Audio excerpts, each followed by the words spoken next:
ইয়া আইয়ুহাল্লাযীনা আমানু কুতিবা আলাইকুমুস সিয়াম, যে আল্লাহ রাব্বুল আলামিন বললেন যে তোমাদের উপরে রমজান মাসের রোজা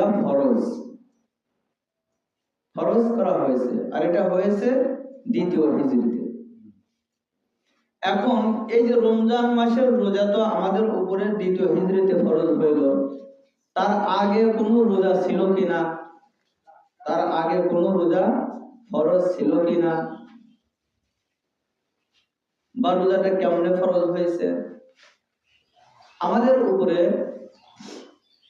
আল্লাহ রাব্বুল আলামিন ডাইরেক্ট উম্মতে মুহাম্মাদের উপরে রোজাকে ফরজ করেন নাই, বরঞ্চ আল্লাহ রাব্বুল আলামিন এই উম্মতে মুহাম্মাদের উপরে ধাপে ধাপে পর্যায়ক্রমে এই রমজান রোজাকে কি করেছেন? ফরজ করেছেন। ধাপে ধাপে করেছেন, বলে চার ধাপে রোজা কি হয়েছে? ফরজ হয়েছে। প্রথম ধাপ ছিল যখন রমজানের রোজা ফরজ এখনো হয় নাই, আমি কিন্তু তার আগের কথা বলিতেছি যে এখনো রমজানের রোজা ফরজ হয় নাই, তার আগের কথা। প্রথম ধাপে রোজা ছিল এমন যে রাসূল সাল্লাল্লাহু আলাইহি ওয়াসাল্লাম করেছেন, সাহাবায়ে কিরাম মন চাইলে করছে, না চাইলে না করছে, ইখতিয়ার ছিল। আব্দুল্লাহ ইবনে ওমর রাদিয়াল্লাহু তাআলা আনহু থেকে বর্ণিত, তিনি বলেন আন্নান নবী সাল্লাল্লাহু আলাইহি ওয়াসাল্লাম কানা ইয়াসুমু সালাসাতা আইয়ামিন মিন কুল্লি শাহরিন। রাসূল সাল্লাল্লাহু আলাইহি ওয়াসাল্লাম প্রত্যেক মাসে 3টা করে রোজা রাখতেন, প্রত্যেক মাসে 3টা করে রোজা রাখছেন। এটা কোন? প্রত্যেক মাসে 3টা করে রোজা রাখছেন এই রমজান মাসের রোজা ফরজ হওয়ার আগে। তখন এই 3টা করে রোজা কখনো কখনো সাহাবায়ে কিরাম আল্লাহ রাসূলকে দেখে করেছেন, কখনো করেন নাই, ইখতিয়ার ছিল। একটা প্রথম ধাপ। কিছু কিছু সাহাবায়ে কিরাম করছেন, এক মাসে করছেন, আবার এক মাসে করেন নাই, এক মাসে একটা করছে আর এক মাসে 2টা করছে, এরকম ভাবে প্রথম পর্যায়ে প্রথম ধাপ ছিল। এরপর দ্বিতীয় ধাপে আব্দুল্লাহ ইবনে মাসউদ রাদিয়াল্লাহু তাআলা আনহু থেকে বর্ণিত, রাসূল সাল্লাল্লাহু আলাইহি ওয়াসাল্লাম দ্বিতীয় ধাপটা একটু এর থেকে কঠিন। সেটা হলো যে রাসূল সাল্লাল্লাহু আলাইহি ওয়াসাল্লাম একবার বনি ইসরাইলের কওমের কাছে গেলেন। বনি ইসরাইল অর্থাৎ মুসা আলাইহিস সালামের গোত্রকে বলা হয় বনি ইসরাইল। এই বনি ইসরাইলের কাছে গিয়ে দেখলেন, বনি ইসরাইলের গোত্রে গিয়ে দেখলেন যে বনি ইসরাইলের লোকজন মুসা আলাইহিস সালামের অনুসারীগণ রোজা রাখছেন। কি করছেন? রোজা রাখছেন। আল্লাহ রাসূল সাল্লাল্লাহু আলাইহি ওয়াসাল্লাম তাদেরকে জিজ্ঞাসা করলো, আল্লাহ রাসূল সাল্লাল্লাহু আলাইহি ওয়াসাল্লাম তাদেরকে জিজ্ঞাসা করলো এই দিন কি? মানে এই দিনে যে রোজা রাখছো তোমরা, এই দিনটা কিসের দিন? তখন মুসা আলাইহিস সালামের অনুসারীগণ বনি ইসরাইল তখন বললেন যে এই দিনটা হলো সম্মানী একটা দিন, এই দিনটা হলো মর্যাদাপূর্ণ একটা দিন, এই দিনটা হলো এমন একটা দিন যেই দিনে আল্লাহ রাব্বুল আলামিন মুসা আলাইহিস সালাম এবং তার অনুসারীদেরকে কাফের ফিরআউন এর হাত থেকে, এর আক্রমণ থেকে এই দিনে আল্লাহ পাক রক্ষা করেছিলেন। ওই যে নীল দরিয়ার ঘটনা, যেই দিন ফিরআউন তার দলবল নিয়ে মুসা এবং তার দলদেরকে আক্রমণ করেছিলেন, ওই দিনে আল্লাহ রাব্বুল আলামিন এই যে ফিরআউন তার দলবল নিয়ে আক্রমণ করেছিলেন, এই আক্রমণ থেকে আল্লাহ রাব্বুল আলামিন এই দিনে মুসা এবং মুসা আলাইহিস সালামের অনুসারীদের হেফাজত করেছিলেন।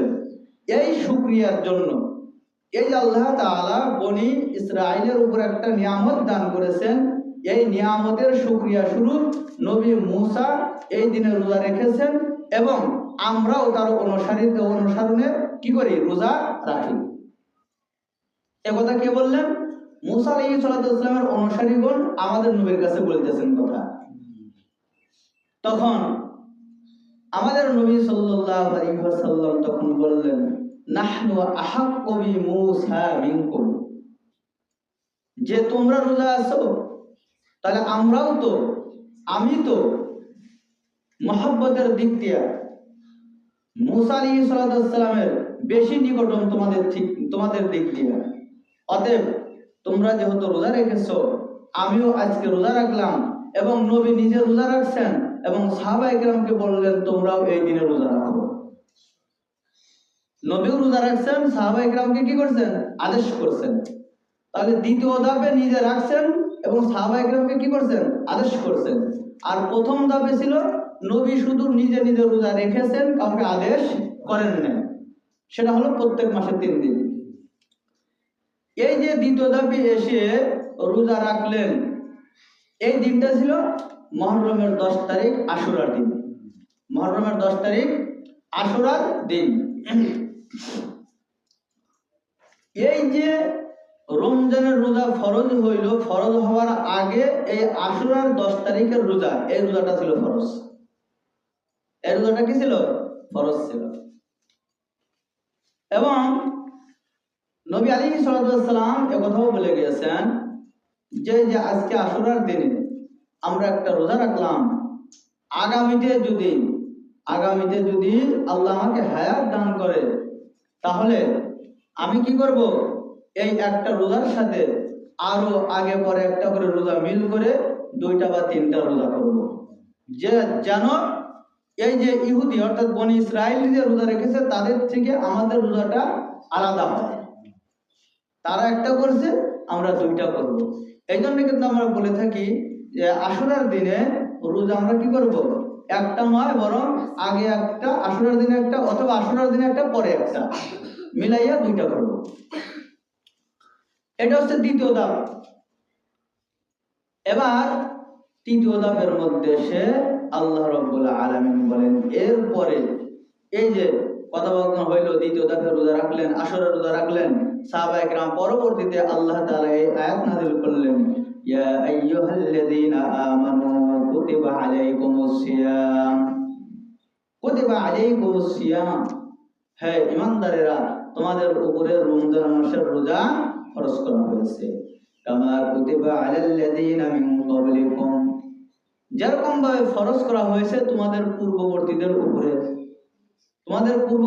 উপরে, মানে আমাদের উপর যেরকম রোজা ফরজ করা হয়েছে, আমাদের পূর্ববর্তীতে যে সমস্ত উম্মত নবী অতিবাহিত হয়ে গেছেন তাদের উপরেও রোজা ফরজ করেছেন।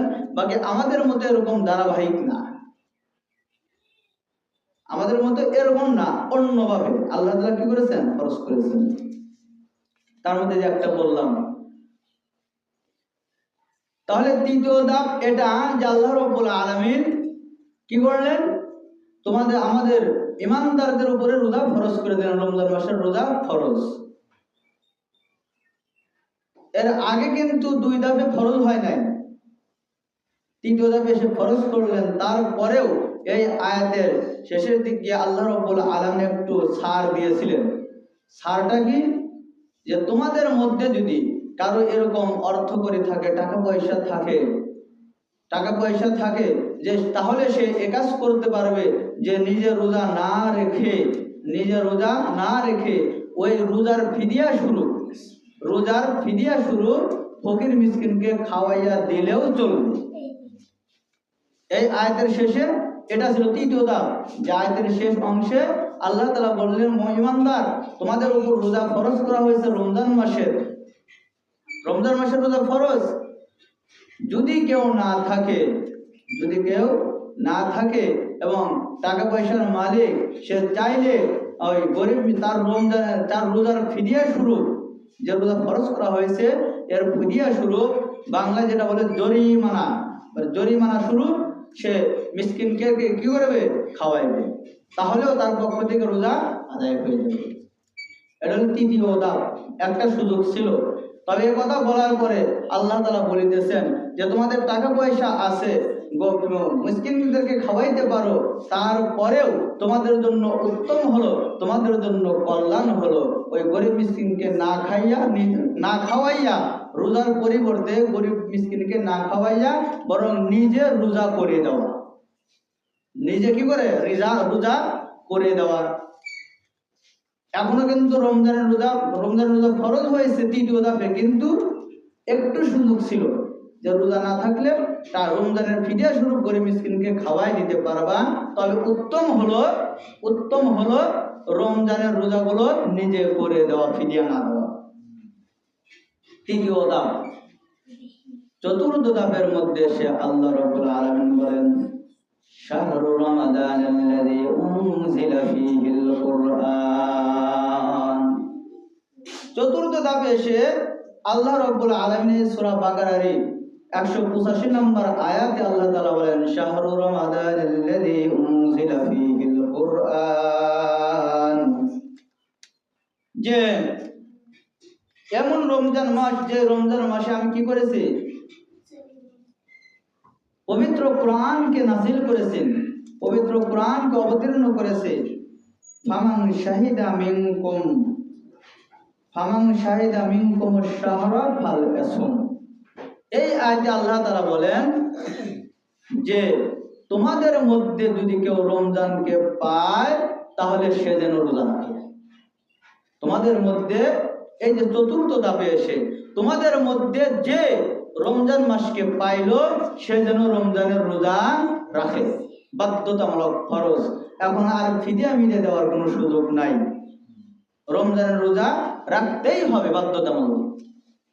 এই চার ধাপে পর্যায়ক্রমে ধাপে চতুর্থ ধাপে এসে আল্লাহ রাব্বুল আলামিন একবারে অকাট্যভাবে যে তোমাদের মধ্যে যে কেউ যে সাবালক হয়েছে, পুরুষ হোক মহিলা হোক, যে সাবালক হয়েছে, প্রাপ্তবয়স্ক হয়েছে, শরীয়তের বিধান অনুসারে যাদের উপরে নামাজ ফরজ হয়েছে, এদের মধ্যে যদি কেউ রমজান মাস পায় তাহলে বাধ্যতামূলক সকলের উপরে, ছেলে হোক মেয়ে হোক, পুরুষ হোক মহিলা হোক, বৃদ্ধ হোক জওয়ান হোক, যাদের উপরে শরীয়তের বিধান ফরজ তাদের উপরে রোজা রাখতে হবে। কোনো ছাড় নাই, ছাড় তো নাই। বরং এই আয়াতের শেষের দিকে গিয়ে, এই 185 নম্বর আয়াতের শেষের দিকে গিয়ে আল্লাহ তাআলা বলেন যদি অসুস্থতার কারণে, অসুস্থতা কিরকম? শরীর সম্মত অসুস্থতার কারণে যদি রমজান মাসের দু একটা রোজা ছুটে যায়, অথবা সফরের কারণে দু একটা রোজা ছুটে যায়, তাহলে পরবর্তীতে যেই কয়টা রোজা ছুটে যাবে গুনে গুনে ওই কয়টা রোজা করে দিতে হবে। ফিরিয়ে দেওয়ার কোনো সুযোগ নাই, গুনে গুনে ওই কয়টা রোজা করে দিতে হবে। এই চতুর্থ ধাপে এসে আল্লাহ রাব্বুল আলামিন একেবারে রমজানের রোজাকে অকাট্যভাবে ফরজ করে দিলেন, আর কোনো ছাড় নাই, কোনো সুযোগ নাই।